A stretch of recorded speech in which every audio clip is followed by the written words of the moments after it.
പുതിയൊരു വീഡിയോയിലോട്ട് സ്വാഗതം. ഈ ഒരു വീഡിയോയിലൂടെ നമ്മൾ കാണാൻ വേണ്ടി പോകുന്നത് കോഴിക്കോട് നിന്നുള്ള യൂസർ കാറുകളാണ്. വീഡിയോ ഇഷ്ടപ്പെട്ടാൽ ലൈക്ക് ചെയ്യുക, ഇഷ്ടപ്പെട്ട ഡിസ്ലൈക്ക് ചെയ്യുക. ഇനി നമ്മൾ ചാനൽ സബ്സ്ക്രൈബ് ചെയ്ത് തീർച്ചയായും സബ്സ്ക്രൈബ് ചെയ്യുക. അതുപോലെ തന്നെ നിങ്ങളുടെ വണ്ടി നമ്മുടെ ചാനലിലൂടെ സെയിൽ ചെയ്യാൻ താല്പര്യമുണ്ടെങ്കിൽ എൻ്റെ മെയിൽ ഐഡിയിലേക്ക് വണ്ടിയുടെ ഫോട്ടോസും മറ്റ് ഡീറ്റെയിൽസും അയച്ചു തരികയാണെങ്കിൽ വരുന്ന ദിവസങ്ങളിലെ വീഡിയോയിൽ ആ ഒരു വണ്ടിയുടെ ഡീറ്റെയിൽസ് ഉൾപ്പെടുന്നതായിരിക്കും. അപ്പോൾ കൂടുതലൊന്നും അറിയില്ല, നമുക്ക് നേരെ വീഡിയോ കിട്ടും. നമ്മൾ ആദ്യം കാണാൻ വേണ്ടി പോകുന്നത് മാരുതി സുസുക്കി സ്വിഫ്റ്റ് ആണ്. 2007 രജിസ്ട്രേഷൻ വണ്ടിയാണിത്. 1200 cc വരുന്ന ഈ ഒരു വണ്ടി പെട്രോൾ വേരിയൻ്റ് ആണ്. LX ആണ് ഇതിൻ്റെ ഓപ്ഷൻ വരുന്നത്. ബേസ് മോഡൽ വണ്ടിയാണ്. സെക്കൻഡ് ഓണർഷിപ്പ് വരുന്ന ഈ ഒരു വണ്ടി ഇതുവരെ സഞ്ചരിച്ചിട്ടുള്ളത് 84,000 കിലോമീറ്ററോളം സഞ്ചരിച്ചിട്ടുണ്ട്. മാനുവൽ ട്രാൻസ്മിഷനാണ് വരുന്നത്. വണ്ടിയുടെ ഇൻറ്റീരിയറും എക്സ്റ്റീരിയറും ഒക്കെ നല്ല രീതിയിൽ മെയിൻറ്റെയിൻ ചെയ്തിട്ടുണ്ട്. മറ്റ് കംപ്ലൈൻറ്റോ ആക്സിഡൻറ്റ് ഹിസ്റ്ററിയോ റീപ്ലേസ്മെൻറ്റോ ഒന്നും തന്നെ സംഭവിച്ചിട്ടില്ല. വണ്ടിക്ക് സർവീസ് ഹിസ്റ്ററൊക്കെ അവൈലബിൾ ആണ്. തേർഡ് പാർട്ടി ഇൻഷുറൻസ് ആണ് ഇപ്പോൾ നിലവിലുള്ളത്. ഇതിൻ്റെ ഫീച്ചേഴ്സ് ആയിട്ട് പറയുന്നത് AC power steering, music system, ഇതൊക്കെയാണ് ഇതിൻ്റെ ഫീച്ചേഴ്സ് ആയിട്ട് വരുന്നത്. ബേസ് മോഡൽ വണ്ടി ആയതുകൊണ്ട് തന്നെ ഇതിന് പവർ വിൻഡോസ് വരുന്നതല്ല. വണ്ടിയുടെ ടയർ ഭാഗത്ത് വന്നാൽ 4 ഡേയ്സും ആവറേജ് കണ്ടീഷനുള്ളത്. ഏകദേശം ഒരു 15-16 മൈലേജും പ്രതീക്ഷിക്കാവുന്നതാണ്. ഈ ഒരു 2007 രജിസ്ട്രേഷൻ സ്വിഫ്റ്റിന് ചോദിക്കുന്ന റേറ്റ് 1,20,000 രൂപയാണ് ഇതിന് ചോദിക്കുന്നത്. അത് നെഗോഷ്യോ പ്രൈസ് അല്ല, ഫിക്സ്ഡ് എമൗണ്ട് ആണ്. വണ്ടിക്ക് ലോൺ കിട്ടത്തില്ല. 2007 രജിസ്ട്രേഷൻ വണ്ടി ആയതുകൊണ്ട് തന്നെ ലോൺ കിട്ടത്തില്ല. അപ്പോൾ വണ്ടിയുടെ കൂടുതൽ ഡീറ്റെയിൽസ് അറിയുന്നതിനും വണ്ടി എടുക്കാൻ താല്പര്യമുണ്ടെങ്കിലും ഇവരുമായി ബന്ധപ്പെടാവുന്നതാണ്. അപ്പോൾ നമുക്ക് നേരെ നെക്സ്റ്റ് വണ്ടിയിൽ പോകാം. മാരുതി സുസുക്കി വാഗണർ 2011 രജിസ്ട്രേഷൻ വണ്ടിയാണ് നിങ്ങളിപ്പോൾ കണ്ടുകൊണ്ടിരിക്കുന്ന ഈ ഒരു വണ്ടി. LX ആണ് ഇതിൻ്റെ ഓപ്ഷൻ വരുന്നത്. ബേസ് മോഡൽ വണ്ടിയാണ്. 1000 cc എന്ന വണ്ടി വരുന്നത്. പെട്രോൾ വേരിയൻ്റ് ആണ് വണ്ടി. സിംഗിൾ ഓണർഷിപ്പ് വരുന്ന ഈ ഒരു വണ്ടി ഇതുവരെ സഞ്ചരിച്ചിട്ടുള്ളത് 70,000 കിലോമീറ്ററോളം സഞ്ചരിച്ചിട്ടുണ്ട്. മാനുവൽ ട്രാൻസ്മിഷനാണ് വരുന്നത്. വണ്ടിയുടെ ഇൻറ്റീരിയറും എക്സ്റ്റീരിയറും ഒക്കെ നല്ല രീതിയിൽ മെയിൻറ്റെയിൻ ചെയ്തിട്ടുണ്ട്. മറ്റ് കംപ്ലൈൻറ്റോ ആക്സിഡൻറ്റ് ഹിസ്റ്ററോ ഫ്ലഡ് പ്രശ്നങ്ങളൊന്നും സംഭവിച്ചിട്ടില്ല. വണ്ടിക്ക് സർവീസ് ഹിസ്റ്ററൊക്കെ അവൈലബിൾ ആണ്.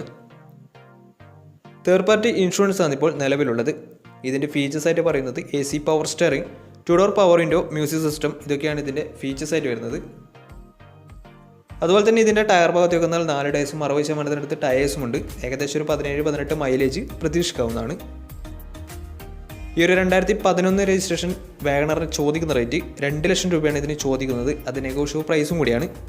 2011 രജിസ്ട്രേഷൻ വണ്ടിയാണ് തന്നെ ചെറിയ രീതിയിൽ ലോണും കിട്ടുന്നതായിരിക്കും. അപ്പോൾ ഈ ഒരു വണ്ടി എടുക്കാൻ താല്പര്യമുണ്ടെങ്കിൽ ഇവരുമായി ബന്ധപ്പെടാവുന്നതാണ്. അപ്പോൾ നമുക്ക് നേരെ നെക്സ്റ്റ് വണ്ടിയിലേക്ക് പോകും. ടൊയോട്ടയുടെ സെഡാൻ കാറ്റഗറിയിൽ വരുന്ന ടൊയോട്ട ഇറ്റിയോസ് ആണ് നിങ്ങളിപ്പോൾ കണ്ടുകൊണ്ടിരിക്കുന്ന ഈ ഒരു വണ്ടി. 2015 രജിസ്ട്രേഷൻ വണ്ടിയാണിത്. 1.4 ലിറ്റർ ഡീസൽ എഞ്ചിനാണ് വണ്ടി. GD ആണ് ഇതിൻ്റെ ഓപ്ഷൻ വരുന്നത്. സിംഗിൾ ഓണർഷിപ്പ് വരുന്ന ഈ ഒരു വണ്ടി ഇതുവരെ സഞ്ചരിച്ചിട്ടുള്ളത് 80,000 കിലോമീറ്ററോളം സഞ്ചരിച്ചിട്ടുണ്ട്. മാനുവൽ ട്രാൻസ്മിഷനാണ് വരുന്നത്. വണ്ടിയുടെ ഇൻറ്റീരിയറും എക്സ്റ്റീരിയറും ഒക്കെ നല്ല രീതിയിൽ മെയിൻറ്റെയിൻ ചെയ്തിട്ടുണ്ട്. മറ്റ് കംപ്ലൈൻറ്റോ ആക്സിഡൻറ്റ് ഹിസ്റ്ററിയോ ഫ്ലഡ് പ്രശ്നങ്ങളോ റീപ്ലേസ്മെൻറ്റോ ഒന്നും തന്നെ സംഭവിച്ചിട്ടില്ല. വണ്ടിക്ക് സർവീസ് ഹിസ്റ്ററൊക്കെ അവൈലബിൾ ആണ്. അതുപോലെ തന്നെ ഫുൾ കവർ ഇൻഷുറൻസും വണ്ടിക്ക് അവൈലബിൾ ആണ്. ഒറിജിനൽ കേരള രജിസ്റ്റേർഡ് വണ്ടി തന്നെയാണ് ഇത്. ഇതിൻ്റെ ഫീച്ചേഴ്സ് ആയിട്ട് പറയുന്നത് AC power steering, 4 door power window, dual air bag, music system, അതുപോലെ തന്നെ ABS EBD brake system, reverse sensor, remote central lock system, ഇതൊക്കെയാണ് ഇതിൻ്റെ ഫീച്ചേഴ്സ് ആയിട്ട് വരുന്നത്. അതുപോലെ തന്നെ ഇതിൻ്റെ ടയർ ഭാഗത്ത് വന്നാൽ 4 ഡേയ്സും 60% മുകളിൽ ടയേഴ്സും ഉണ്ട്. ഏകദേശം ഒരു 16-17 മൈലേജും പ്രതീക്ഷിക്കാവുന്നതാണ്. ഈ ഒരു 2015 രജിസ്ട്രേഷൻ ഇറ്റിയോസിന് ചോദിക്കുന്ന റേറ്റ് 4 ലക്ഷം രൂപയാണ് ഇതിന് ചോദിക്കുന്നത്. അത് നെഗോഷ്യോ പ്രൈസും കൂടിയാണ്. 2015 രജിസ്ട്രേഷൻ വണ്ടിയാണ് തന്നെ നല്ലൊരു ട്രാക്ക് ലാസ്റ്റ് 80% ലോണും കിട്ടുന്നതായിരിക്കും.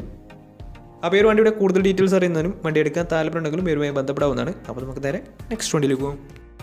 2010 രജിസ്ട്രേഷൻ മാരുതി സുസുക്കി സ്വിഫ്റ്റ് ആണ് നിങ്ങളിപ്പോൾ കണ്ടുകൊണ്ടിരിക്കുന്ന ഈ ഒരു വണ്ടി. VDI ആണ് ഇതിൻ്റെ ഓപ്ഷൻ വരുന്നത്. മിഡിൽ ഓപ്ഷൻ വണ്ടിയാണ്. ഡീസലിൽ മിഡിൽ ഓപ്ഷൻ വണ്ടിയാണ്. 1300 cc ആണ് വണ്ടി വരുന്നത്. സെക്കൻഡ് ഓണർഷിപ്പ് വരുന്ന ഈ ഒരു വണ്ടി ഇതുവരെ സഞ്ചരിച്ചിട്ടുള്ളത് 1 ലക്ഷം കിലോമീറ്ററോളം സഞ്ചരിച്ചിട്ടുണ്ട്. മാനുവൽ ട്രാൻസ്മിഷനാണ് വരുന്നത്. ഇതിൻ്റെ ഫീച്ചേഴ്സ് ആയിട്ട് പറയുന്നത് AC power steering, 4 door power window, music system, ഇതൊക്കെയാണ് ഇതിൻ്റെ ഫീച്ചേഴ്സ് ആയിട്ട് വരുന്നത്. അതുപോലെ തന്നെ വണ്ടിയുടെ ഇൻറ്റീരിയറും എക്സ്റ്റീരിയറും ഒക്കെ നല്ല രീതിയിൽ മെയിൻറ്റെയിൻ ചെയ്തിട്ടുണ്ട്. മറ്റ് കംപ്ലൈൻറ്റോ ആക്സിഡൻറ്റ് ഹിസ്റ്ററിയോ ഫ്ലഡ് പ്രശ്നങ്ങളൊന്നും സംഭവിച്ചിട്ടില്ല. വണ്ടിക്ക് സർവീസ് ഹിസ്റ്ററൊക്കെ അവൈലബിൾ ആണ്. തേർഡ് പാർട്ടി ഇൻഷുറൻസ് ആണ് ഇപ്പോൾ നിലവിലുള്ളത്. വണ്ടിയുടെ ടയർ ഭാഗത്തേക്ക് വന്നാൽ 4 ഡേയ്സും ആവറേജ് കണ്ടീഷനുള്ളത്. ഏകദേശം ഒരു 16-17 മൈലേജും പ്രതീക്ഷിക്കാവുന്നതാണ്. ഈ ഒരു 2010 രജിസ്ട്രേഷൻ സ്വിഫ്റ്റിന് ചോദിക്കുന്ന റേറ്റ് 1,70,000 രൂപയാണ് ഇതിന് ചോദിക്കുന്നത്. അത് നെഗോഷ്യോ പ്രൈസും കൂടിയാണ്. 2010 രജിസ്ട്രേഷൻ വണ്ടിയായതുകൊണ്ട് തന്നെ ചെറിയ രീതിയിൽ വണ്ടിക്ക് ലോണും കിട്ടുന്നതായിരിക്കും. അപ്പോൾ വണ്ടിയുടെ കൂടുതൽ ഡീറ്റെയിൽസ് അറിയുന്നതിനും വണ്ടി എടുക്കാൻ താല്പര്യമുണ്ടെങ്കിലും ഇവരുമായി ബന്ധപ്പെടാവുന്നതാണ്. അപ്പോൾ നമുക്ക് നേരെ നെക്സ്റ്റ് വണ്ടിയിലേക്ക് പോകും. 2010 രജിസ്ട്രേഷൻ ഷെവർലെറ്റ് ക്രൂസ് ആണ് നിങ്ങളിപ്പോൾ കണ്ടുകൊണ്ടിരിക്കുന്ന ഈ ഒരു വണ്ടി. LDZ എന്ന് പറയുന്ന ഓപ്ഷനാണ് ഇത്. ഡീസൽ വേരിയൻ്റ് ആണ് വണ്ടി. സെക്കൻഡ് ഓണർഷിപ്പ് വരുന്ന ഈ ഒരു വണ്ടി ഇതുവരെ സഞ്ചരിച്ചിട്ടുള്ളത് 90,000 കിലോമീറ്റർ അടുത്ത് സഞ്ചരിച്ചിട്ടുണ്ട്. ഓട്ടോമാറ്റിക് ട്രാൻസ്മിഷനാണ് വണ്ടി വരുന്നത്. ഇതിൻ്റെ ഇൻറ്റീരിയറും എക്സ്റ്റീരിയറും ഒക്കെ നല്ല രീതിയിൽ മെയിൻറ്റെയിൻ ചെയ്തിട്ടുണ്ട്. മറ്റ് കംപ്ലൈൻറ്റോ ആക്സിഡൻറ്റ് ഹിസ്റ്ററിയോ റീപ്ലേസ്മെൻറ്റോ ഒന്നും തന്നെ സംഭവിച്ചിട്ടില്ല. ഈ ഒരു വണ്ടിക്ക് തേർഡ് പാർട്ടി ഇൻഷുറൻസും അവൈലബിൾ ആണ്. ഇതിൻ്റെ ഫീച്ചേഴ്സായിട്ട് പറയുന്നത് AC power automatic climate control, AC power steering, 4-door power window, inbuilt stereo, air bag, ABS CBD brake system, sunroof, അതുപോലെ തന്നെ reverse sensor, alloy wheels, remote central lock system, electrically adjustable mirrors, ഇതൊക്കെയാണ് ഇതിൻ്റെ ഫീച്ചേഴ്സായിട്ട് വരുന്നത്. അതുപോലെ തന്നെ എല്ലാ ഫംഗ്ഷൻസും working തന്നെയാണ്. സൺറൂഫൊക്കെ working തന്നെയാണ്. അപ്പോൾ അതുപോലെ തന്നെ വണ്ടിയുടെ ടയർ ഭാഗത്തൊക്കെ വന്നാൽ 4 ടയേഴ്സും ആവറേജ് കണ്ടീഷനാണ് ഉള്ളത്. ഈ ഒരു വണ്ടിക്ക് ഏകദേശം ഒരു 13-14 മൈലേജ് പ്രതീക്ഷിക്കാവുന്നതാണ്. ഈ ഒരു 2010 രജിസ്ട്രേഷൻ ഷെവർലെ ക്രൂസിന് ചോദിക്കുന്ന റേഞ്ച് 3 ലക്ഷം രൂപയാണ് ഇതിന് ചോദിക്കുന്നത്. അത് നെഗോഷ്യബിൾ പ്രൈസും കൂടിയാണ്.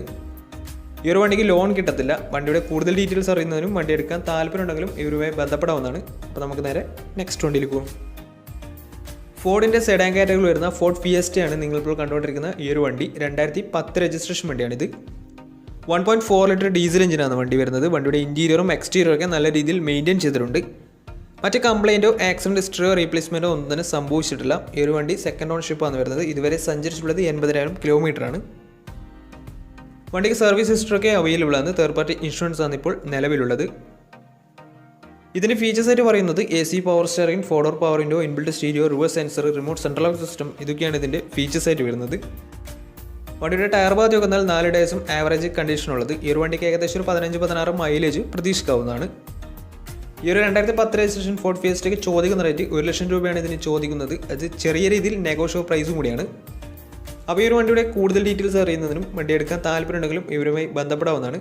അപ്പോൾ നമ്മുടെ ഇന്നത്തെ ഒരു വീഡിയോ നിങ്ങൾക്ക് ഇഷ്ടപ്പെടുന്നതായിരുന്നു. തീർച്ചയായും നമ്മുടെ ചാനൽ ഇതിലും സബ്സ്ക്രൈബ് ചെയ്യുക. അതുപോലെ തന്നെ നിങ്ങളുടെ വണ്ടി നമ്മുടെ ചാനലോട് സെയിൽ ചെയ്യാൻ താല്പര്യമുണ്ടെങ്കിൽ എൻ്റെ മെയിൽ ഐഡിയിലേക്ക് വണ്ടിയുടെ ഫോട്ടോസും മറ്റു ഡീറ്റെയിൽസും അയച്ചു തരികയാണെങ്കിൽ വരുന്ന ദിവസങ്ങളിലെ വീഡിയോയിൽ ആ ഒരു വണ്ടിയുടെ ഡീറ്റെയിൽസ് ഉൾപ്പെടുന്നതായിരിക്കും. അപ്പോൾ ഇനിയും നല്ല നല്ല വീഡിയോസ് ചെയ്യാൻ പറ്റുമെന്ന് പ്രതീക്ഷയിൽ സൈനിങ് ടാറ്റാ ബൈ.